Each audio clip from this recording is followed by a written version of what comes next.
What happened to media? What happened to them? Oh, it's like this is a disgusting. It's a shock that they don't open the description of the person they're interviewing and look at it and go, "Excuse me, Dr. Gottlieb, can you tell us about your relationship with Pfizer?" Just that. No, nothing. They should be ashamed of themselves. They're standing on a high horse and, oh, we're journalists. This is such an important job we do. Do your damn job then, and show us that you can do it, and reestablish your authority and that you claim without any reason, but you claim it because you're properly trained, and then you don't do your job. Well, welcome to the Sean Spicer Show. I hope you had a great Thanksgiving. Advent has kicked off. I love this time of the year. We've got a great show headed your way. So much to break down. Dr. Drew is going to be with us later in the show to talk about the latest in the Make America Healthy agenda. Plus, the panel is going to break down this bombshell of a pardon that came last night. I did not see that one coming. All right, so a lot to get to. Hunter Biden, Kash Patel, Dr. Drew, we got it all. Before I do that, though, I want to talk about one great guy that has not been nominated for anything, my friend Leo Grillo of Delta Rescue. If you guys have not noticed, they've been a huge supporter of ours from the get-go, and they are fantastic people there at Delta Rescue, led by our friend Leo Grillo. He established the world's largest no-kill sanctuary, not a shelter, a sanctuary. That means that abused animals, malnutrition, they in need of veterinary care, they all can come. He welcomes everything, dogs, cats, horses, doesn't matter. And he's built this amazing facility out in California to take them all in. It doesn't rely on government help. It's funded by people like me and you. So if you can go to deltarescue.org and make a contribution during this time of the year, make this maybe a Christmas present for somebody else if you don't want to do it for yourself, but an animal lover, somebody who's rescued animals, maybe make that donation on their behalf. Also, when you're there, check out the video, see what I'm talking about, because it's such amazing work that Leo Grillo does. Put up on that top, look at that estate planning kit and see if you can make a Delta Rescue part of your estate. Maybe you've got some old stocks or a 401k. You can probably get some tax benefits for yourself in the short term, but go to the estate planning kit, download it, read it, pray on it, consider it. I appreciate it. Thanks so much. All right, guys, last night, unbelievable bombshell that gets dropped. What was Biden jealous of Donald Trump that he was getting all the headlines or something? He's about to take off for Africa and he just drops his, oh, hey, by the way, I just flip-flopped. The media reaction was insane. I cannot wait to break this down with the panel. But this sweeping 11-year pardon, 11 years, the guy up until midnight last night could have committed any federal crime and he's clear. Like these arguments, by the way, that Biden started to make, I'm a loving father who's targeted. Where were they for the last year? Nowhere. The media has tied itself in a pretzel. They've remained silent. Democrats, now they're blaming us, by the way. Republicans are to blame for all of this, for Biden lying. Oh my God, you've got to be kidding me. The panel is going to have a field day with all this. All right, I want to get to the panel, and then I want to get to Dr. Drew to talk about the latest with the Make America Healthy agenda. Before I do that, I tell you guys all the time, if you are someone that has trouble sleeping, falling asleep, staying asleep, then you've got to try Beam's Dream Powder. I take this stuff every day. There's so many different flavors. I just told you, it's Advent, right? It's the Christmas season officially because Thanksgiving's over. So try the new white chocolate peppermint flavor. Oh, you can choose brownie, cocoa, cinnamon. It's up to you. They're all amazing. And the thing is, like I said, I take a scoop before I go to bed, put it in water, throw it in the microwave for 30 seconds. 30 minutes later, when my head hits the pillow, I'm out like a light and I wake up feeling unbelievably refreshed. If you've tried natural solutions in the past, magnesium, melatonin, reishi, apigen, this has got them all into one amazing drink. I love that because of that. It's all natural. You wake up feeling refreshed. Professionals, athletes all over the world take this stuff because it really works. I love it. I recommend it. It would make a great Christmas gift. So you've got basically a sale even going on now. If you missed Black Friday, go to shopbeam.com/Spicer. Use code Spicer at checkout for up to 40% off. Shopbeam.com/Spicer, code word Spicer for up to 40% off. All right, I want to bring in the panel. Hilton Beckham, Communications Director at America First. Seth Denson, contributor and columnist over at Newsmax. And Grace Curley, the host of The Grace Curley Show and a contributor to The Spectator.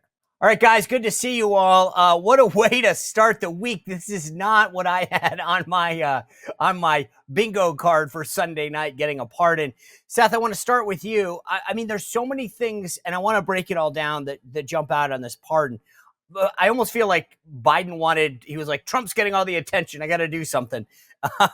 But the first thing that I think I want to just talk about is, Biden sort of going after saying my son was prosecuted and it was like nothing else. And I'm like, wait a second. You guys in the Democratic Party have two principal things that you pretty much talk about all the time, aside from abortion, actually. One is gun control. We need to have tougher background checks. And two is the rich paying their taxes. Those are the two things that Hunter Biden got caught for. He had a sweetheart deal that he turned down. If he had just gone along with the sweetheart deal, it would have been great. And yet, how do Democrats have any ability to talk about gun control and background checks going forward when here's an example of a prominent Democrat lying on a background check, getting away with it, and the Dems are silent on it? Yeah, I got to tell you, Sean, I feel like, you know how you used to have those bouncy balls when you were a kid and you throw them against the wall and they kind of, bounce all around. You couldn't really track them. That's my brain this morning. And it's been that since I heard this news. And I'll say that for a multitude of reasons. One, I think about this sometimes as a dad, right? And I'm going, okay, this is my one chance. I may not have many years left. I don't want to die with my kid in prison. Like, this is my chance. I'm going to take it. That's part one. That's the sensitive side of Seth. He doesn't show up very often, but he's here this morning momentarily.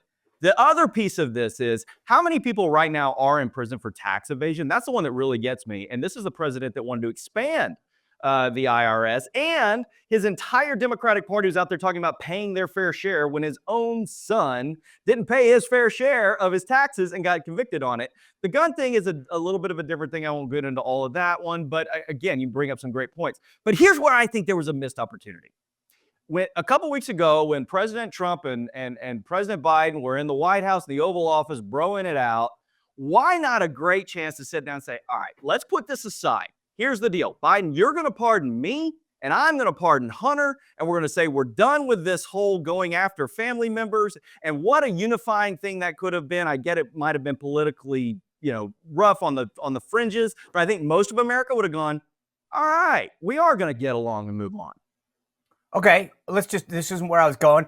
Hilton and Grace. No. But somebody asked me that yesterday. They said, do you think that Biden pardons Trump now because it'll look good? I mean, so let's just hypothetically play that out for a second. First Hilton and then you, Grace. Like, take Seth's principle. Just stick to this for just a second because we've got a lot to dive into.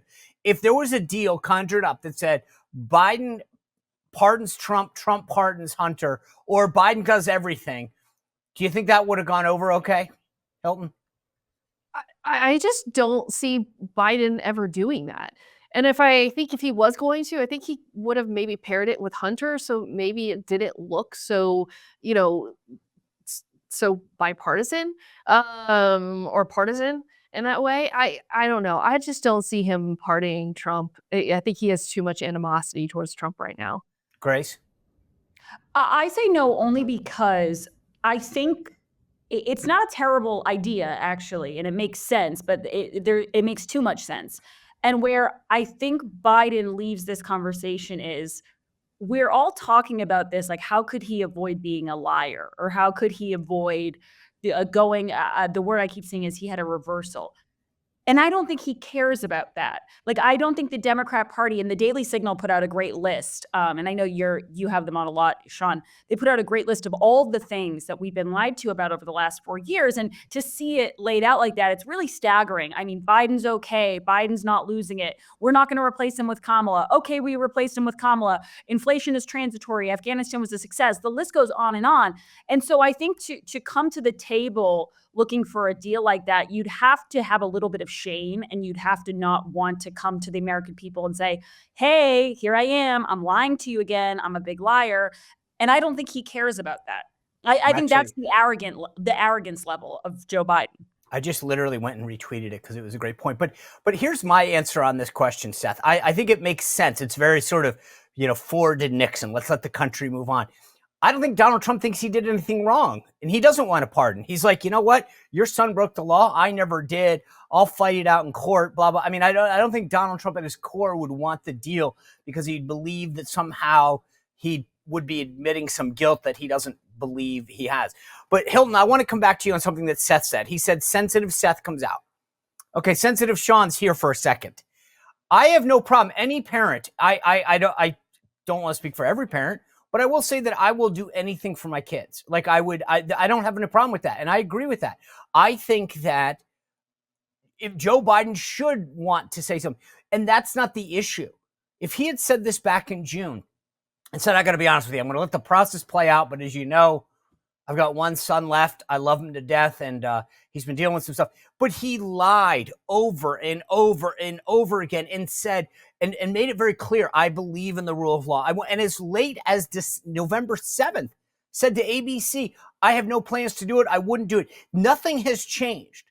And so to me, suddenly this statement about the Department of Justice that I run coming after my own son makes no sense. And that's the issue. It's not a question of whether or not you're good. And so all this, to me, this is a sleight of hand. Look over here at compassionate Joe caring about his son. That's not the issue. He could have said that for all along. And that's the only time the argument came out is when sentencing came up. He didn't care about sensitive Joe up until 24 hours ago. Yeah, well, listen, I think as much bad as Joe Biden has done for the past 4 years and how much we could harp on that, the past, since July, since the debate, I think America their hearts have softened toward Joe just a little bit because of the state he's in. We've all said this. It looks like elder abuse, what's going on with him. And even when he was invited out to the campaigns, it looked like a pity invite to help Kamala. So I think even, again, as bad as it was under the Biden administration, we felt a little sorry for Joe Biden. So I think we would have given him a pass to give a pass to Hunter Biden.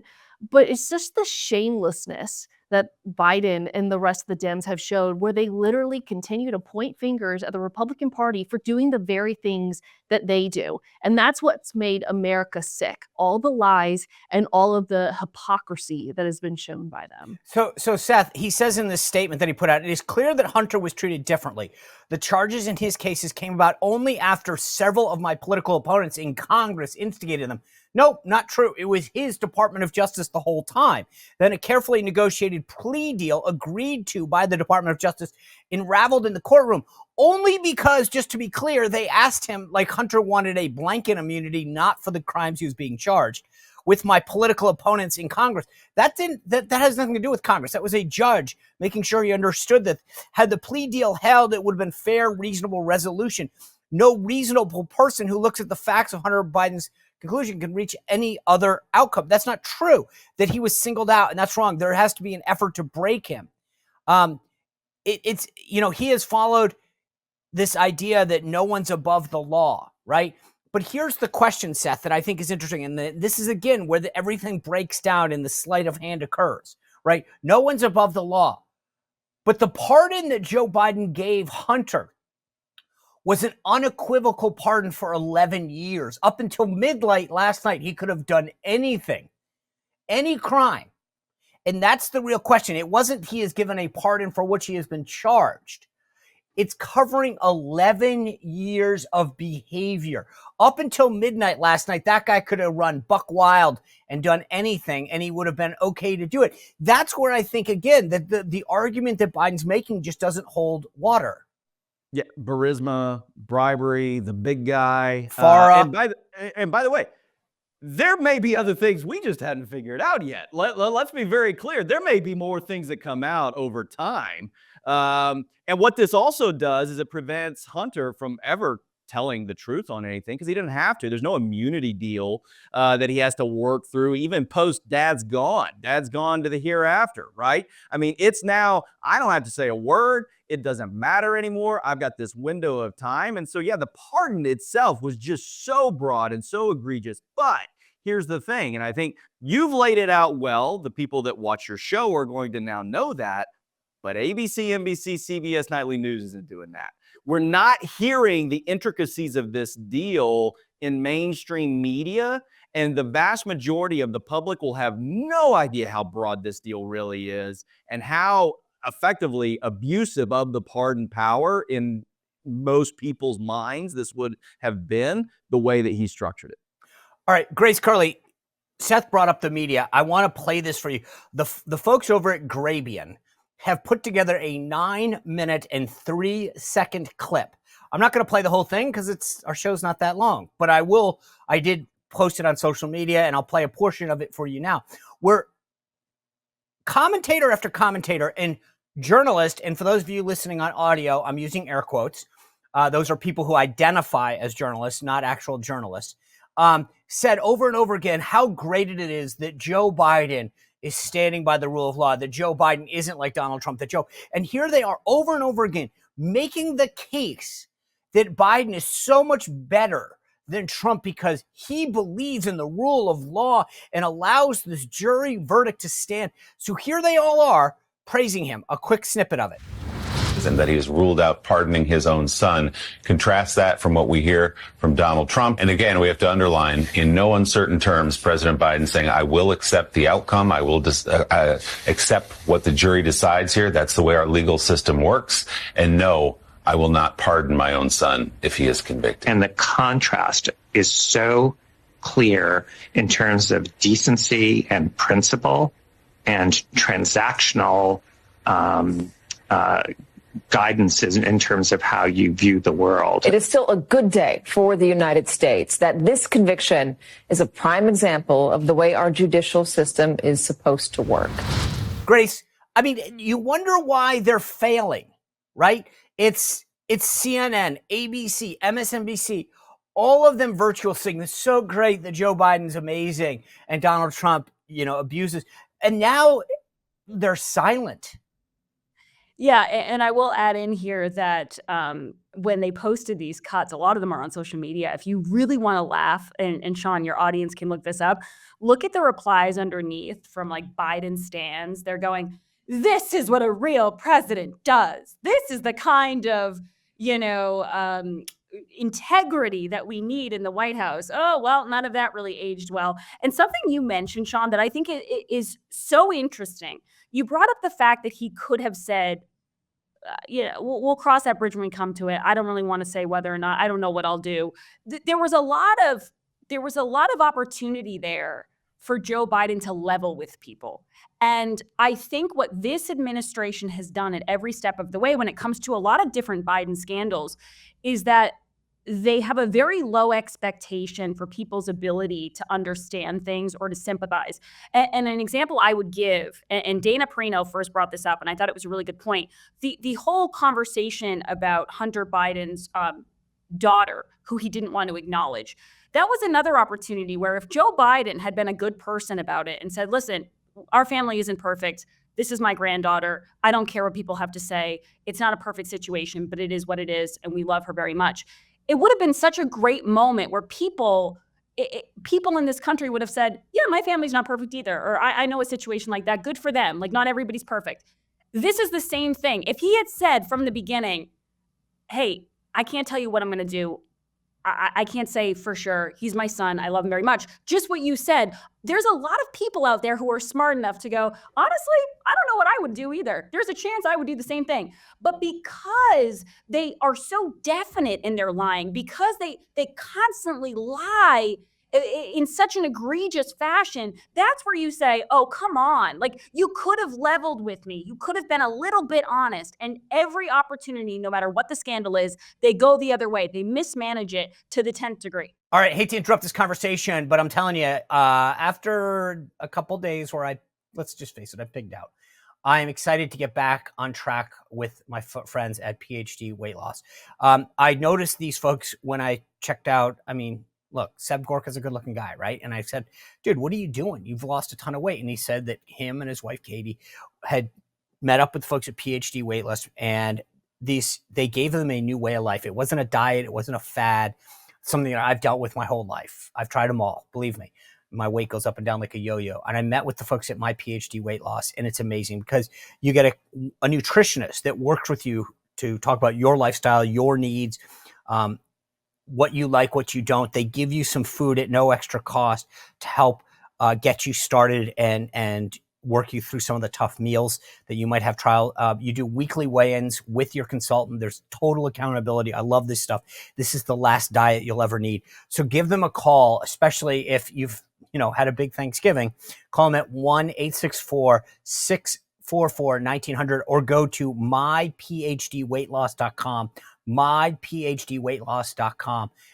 Trust me, I know that I'm glad I can get back on track this week after a couple of days. So back to the conversation. Hilton, I want to pick up on what Grace was saying, because this is how Politico covered this, right? So the first thing, after writing that, Politico stating unequivocally, by the way, that Biden will not pardon Hunter, then puts out another headline, Biden will pardon Hunter, then puts out another thing that says Republicans pounce, like it's our fault that he did this. But then here's the second one, that they put out a thing that's saying, but Republicans say that Biden's a liar. No. We didn't say it.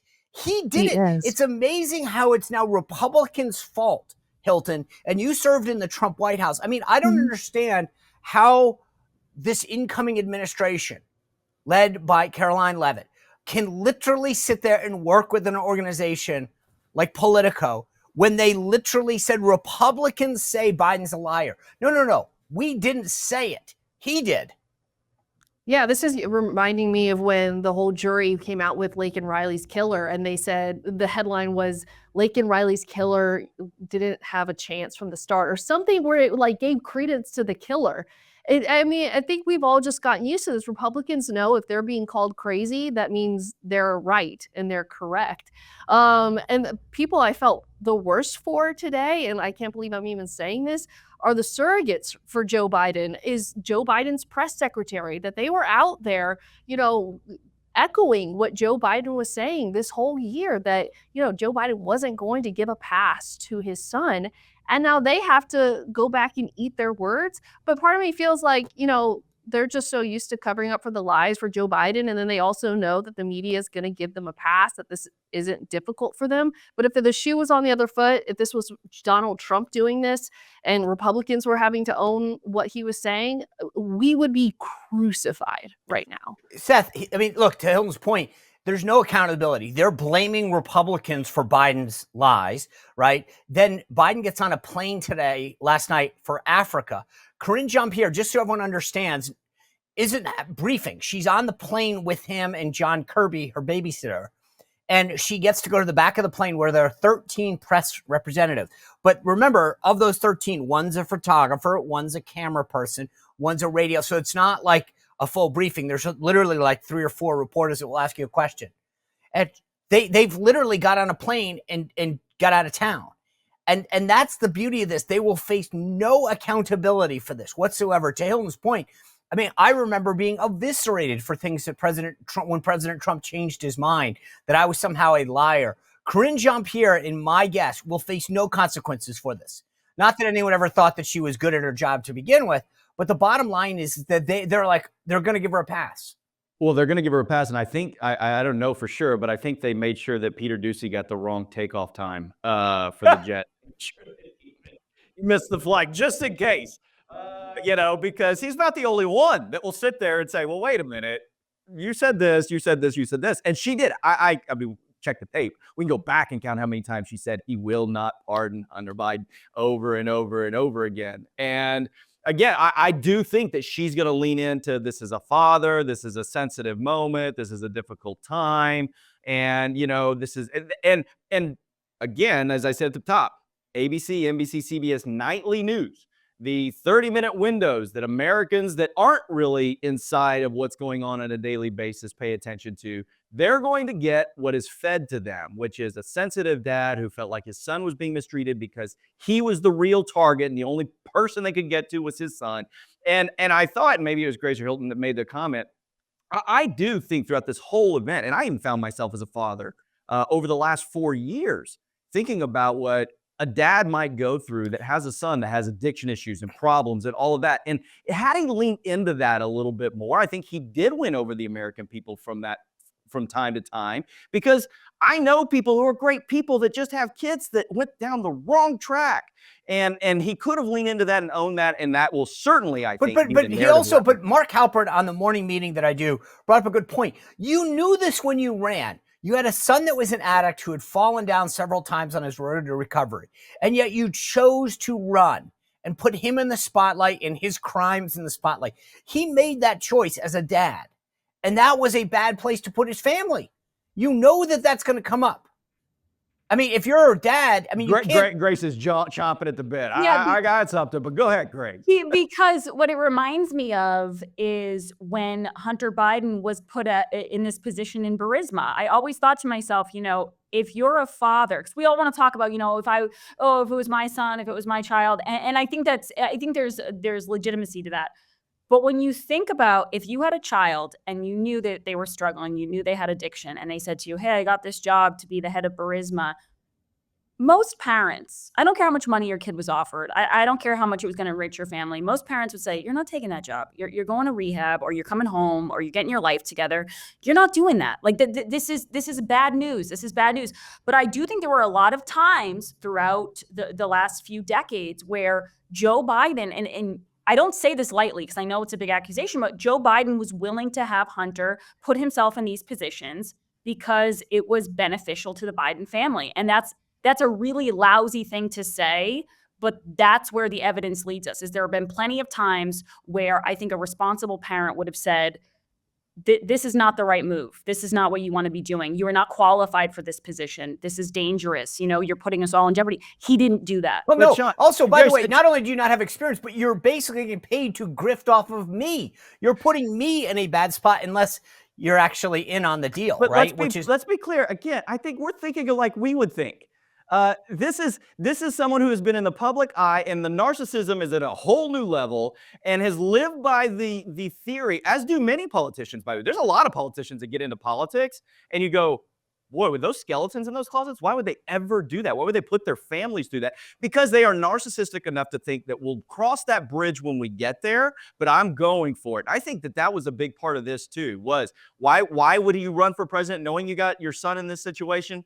You know what? We'll cross that bridge when we get there. I'm going for the big job, and we'll just deal with it, and we'll have a whole army and a media that is willing to carry our water. Okay, Hilton, here's my question. Part of the reason I think he had a blanket 11-year immunity is because there's a lot more, and we all know it from what James Comer and the House have done, other people have unearthed. I mean, just, I'm thinking of the books that have been written about Biden, Inc., et cetera, right? I wonder what else is coming down the pike. Does he pardon himself? Does he pardon brother Jim? Does he pardon other Biden family members? Like, there's more, in my opinion, that's going to happen. Like, this was tip of the iceberg. Maybe to get in front of some of the sentencing that was coming down in the next couple of weeks.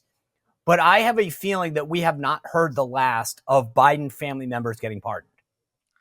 I mean, you're probably correct. If Biden just pardons his whole family, I mean, what a way to exit American politics. I mean, they'll just go down in history for that. I almost kind of wish that happens because, like, holy crap.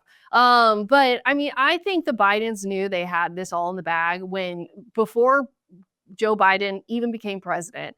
The whole Hunter Biden laptop story came out, and it was completely taken down everywhere. And even the person who posted it, they got kicked off Twitter. And then you had the intelligence community coming out saying this is Russian disinformation. Biden's knew from the get-go that they were going to get covered by the media, they were going to get covered by people in the government, and that they weren't going to have a hard time sailing through this. So, I mean, I don't think the Bidens have any remorse. I don't think they have, again, they're shameless about this. And so they're going to do whatever they can to cover themselves as they exit the White House. Grace, I have an angle that I want to throw at you. And so just hear me out on this because it riffs off of what I asked Hilton. But there's a woman named Margaret Love who served as the Department of Justice's pardon attorney from 1990 to 1997. And she told a reporter named Betsy Woodruff Swan that, quote, this, I have never seen language like this in a pardon document, with the exception of the Nixon pardon. Even the broadest Trump pardons were specific as to what was being pardoned. So we know this decision was made over the weekend and it was crafted. Here's what my theory is. I believe that once Trump announced Kash Patel as FBI director, they said, I think if Kash Patel becomes FBI director, we're screwed. Make it a blanket, 11-year pardon, covering everything so that Kash Patel can't go in there and get him. Yeah, I don't disagree. And I think what lends credence to your theory, Sean, is the response to Kash Patel and the utter meltdowns from John Bolton and the Never Trumpers. And really anyone, when I think deep state and I think swamp, the people I look up, all of those people had an issue with Kash Patel. Kash Patel has said that he wants to, I think, turn the FBI, the Hoover building, into like a museum for the swamp and then send all those agents out as cops onto the street to solve real crime. So I don't think there's really a question. But the funny thing about it is that they're so afraid of retribution and Kash Patel coming in and kind of heading up Trump's reckoning for all of these people. And we all know this, but there's a really distinct difference between justice and retribution. And if the investigators that investigated Trump were doing the wrong thing, if they were breaking the law, if they were trying to weaponize the Justice Department, they deserve to be investigated. And so I have no question that the appointment of Kash Patel has frightened the Biden family. And it kind of goes back to what you had said earlier in this episode, where you said, this is what we know of. Like this is Right. This is for the stuff we think we know. Who knows how, if you had the right people in that building, if you had the right people in an administration, and you had people who were determined to find out the truth, what they would uncover about Hunter Biden. I think we just know like the tip of the iceberg stuff.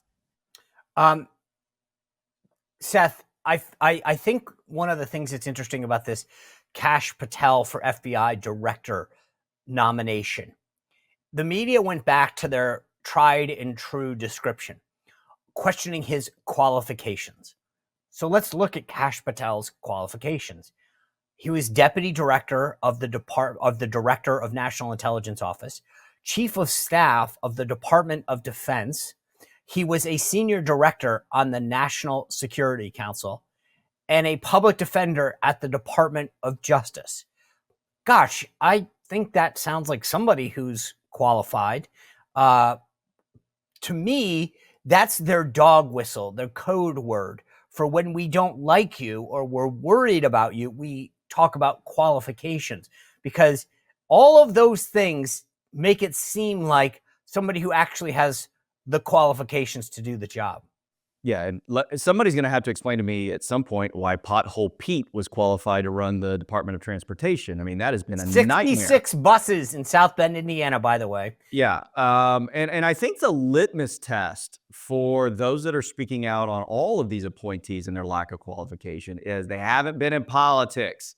And that seems to be the number one criteria in Democrats' minds, and those that are calling, whether they're journalists, I'll use your air quotes for the listeners too, or not, as to the credibility of these people is they can't be politically persuaded because we don't know, because they haven't been in politics long enough. As opposed to what Trump is doing is saying, I want people that have actually been on the ground.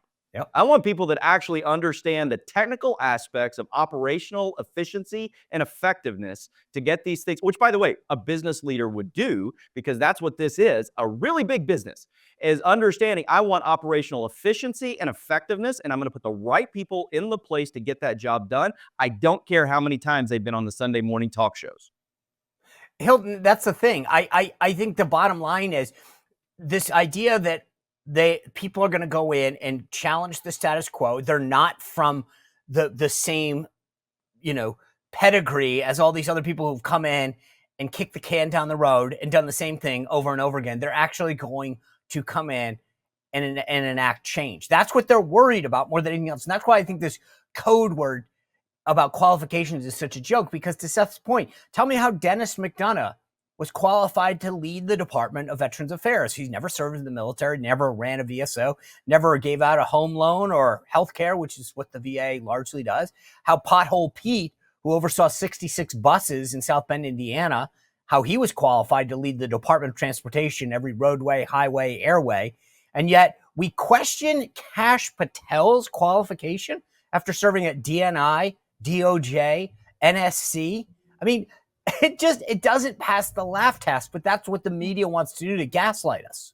Or what about that cross-dressing, luggage stealing, whatever he or she was, guy at the energy department handling nuclear matters?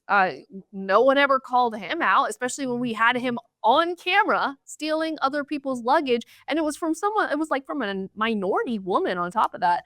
Yeah, I listen. I see Donald Trump. This might be kind of weird to say, but I feel like Donald Trump is following in his own footsteps. He's picking people that are not like the DC verified, that maybe don't have all the credentials. Some of them definitely do, but he wants people who are the go-getters, who actually do what they say they're going to do, because we all know DC is just full of talkers, that they come here and say, oh, I'm going to, change or drain the swamp, and I'm going to do XYZ to make our world a better place. And they come here and they, and sit in their cushy offices, and they don't want to rock the boat because that's what everyone is told to do. So he's really looking for the people who have the chutzpah to actually get things done and have the stomach to go against the status quo. Yeah, Grace, the last thing I want to touch on is everybody freaked out. And this is kind of on the same plane. When Donald Trump sent that truth out and said, hey, I'm going to levy tariffs on China, Mexico, and Canada day one, because fentanyl's coming into our borders. I want to protect the American people. Everyone, oh my God, do you know what that's going to do to our economy? And do you know what it actually did? The president of Mexico called Donald Trump right away and said, Mr. President, what do we need to do to work together? And Justin Trudeau basically got on a plane and flew his butt down to Mar-a-Lago and ended up having Thanksgiving with Donald Trump to kiss his butt and to figure it out. Like, everyone freaks out. And at the end of the day, Donald Trump, this goes back to the art of the deal. He understands how to bring these guys to the table to get what he wants. Yeah, and to Hilton's point, he's done it before. So people have the first 4 years, they know he's not bluffing. They know that he is really a honey badger, and he's not afraid to mess with anybody. But the other part of this conversation about how he's bringing people in and they're sitting down with him, and you mentioned Mexico and these tariffs, the part of that really cracked me up was, Chuck Todd and, Sean, I'm like obsessed with this nonsense and listening to these people. They all of a sudden started turning on, their cameras to tell people guacamole is going to be really expensive. I don't know if you all understand. Avocados are going to be expensive. And I called up a friend of mine and I said, so I just want to get this clear. This is where we've gone in the last couple of weeks. We've gone from he's going to come in, he's going to put us in internment camps, and he's going to throw away the key. And, he's going to be Hitler. He's going to burn everything down. And that is slowly dissipated. And now we're at the point of, well, you might regret your choice with Donald Trump because guacamole is going to be really expensive. And I'm thinking, how things have changed in just a couple of days. Like, everything they're trying to fearmonger about now compared to the boy who cried wolf telling us he was going to be Mussolini feels kind of like light stuff compared to what we were dealing with before. And it just highlights the phoniness of these people and how But also the bottom line is that he's getting chained. He's keeping our country. It's not, you might pay more for a guacamole in the short term, but there'll be less fentanyl in your community. Gosh, maybe that's a decent trade-off. I think a lot of people would take that trade-off. I'll take that deal. Wait, Sean, real quick on this tariff thing. Again, my country is worth it for me. And second of all, Abraham Lincoln was the one that came out originally and said, give me a strong protective tariff and I'll give you the strongest nation on the face of the earth. That was Abraham Lincoln. And so tariffs are nothing new, and they are a huge tool economically and diplomatically and from a national security perspective to get done what you need to get done. And it's working. These guys, take a chill pill, folks. Anyway, Seth Denson, Hilton Beckham, Grace Curley, always great to kick off the week with you guys. I appreciate it, and I'll see you all soon. Thanks, Sean. You bet. What a great discussion with the panel. I'm now excited to bring in Dr. Drew Pinsky. He is the Chief Patient Officer at the Wellness Company. I want to break down where we are with the MAHA agenda. Dr. Drew, good to see you. Thanks for being with us again. You bet. Thanks, Sean. All right. So look, I think a lot of people on the MAHA team, the people who want to make America healthy again, are very supportive of Bobby Kennedy's nomination to lead HHS. But you've got a lot of companies, the pharmaceutical companies, et cetera, pouring millions into the opposition to Bobby, saying that he's anti-vaccine. Do you think that's a fair criticism of him? No, he has consistently said that is not his position, and to sort of pour money into this false accusation tells you that he's over the target, doesn't it? That they're fearful that disentangling this cozy relationship with the regulators is going to affect their bottom line. Okay, maybe it will. I'm a fan of pharmaceutical companies. I want them to exist. I use medication that their research dollars has been spent creating for us. But the reality is that there are distortions, and the distortions are on the side of government. And Bobby Kennedy is somebody that knows how to look at large, complicated organizations and disentangle them and take out the adulterating, corrupting influences. And when I first interviewed him 3 years ago, I started realizing he was absolutely correct. And particularly guys like Scott Gottlieb, who was not a bad director of the FDA, but the fact is he has twice gone from regulator to the pharmaceutical companies in a leadership position, and that needs to be disclosed. Sean, when I cannot so much as accept a pen from a pharmaceutical agent without disclosing it, without there being sort of a bunch of serious potential allegations. I can't allow them into my office. I can't accept a pen from them. How is it okay for the very directors of the FDA to move over to the pharmaceutical agents and not disclose that to the public when they get on TV and are critical of somebody who's going to be the leader of the HHS? Well, that kind of is an interesting angle, because it's funny how so many of these people who have come out against Bobby Kennedy at CDC have worked at places like the CDC, the NIH, all the alphabet soups of healthcare. And it's almost never mentioned that they have a conflict of interest, where they're working now, what the angle was in the past. I mean, I think this is a problem that the media is complicit with, because they don't want them to realize that this person's not just altruistically giving us analysis of Bobby Kennedy. They have a financial stake in the outcome of who's the HHS secretary. Right. And look, what happened to media? What happened to them? It's like this is a disgusting. It's a shock that they don't open the description of the person they're interviewing and look at it and go, excuse me, Dr. Gottlieb, can you tell us about your relationship with Pfizer? Just that. No, nothing. They should be ashamed of themselves. They're and this standing on a high horse and, oh, we're journalists. This is such an important job we do. Do your damn job then and show us that you can do it and reestablish your authority that you claim without any reason, but you claim it because you're properly trained, and then you don't do your job. Do your job, but we'll give you a chance, so let's see what happens.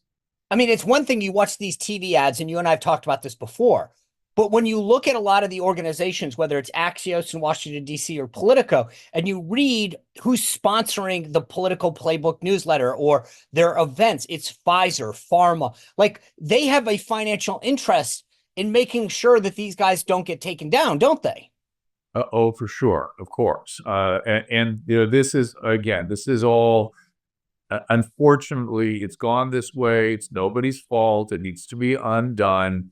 It's business just doing business. And it actually, when I was a chief resident, they used to fund my speakers, and we thought this was a great thing. This was a relationship that was mutual, and we never imagined it would be so adulterating. And it went from there. That was a mistake. That was a mistake even back then. And by the way, it got corrected in the physician office, right? Like I said, I can't even accept a pen, let alone have a detail person come in and give me a bunch of materials.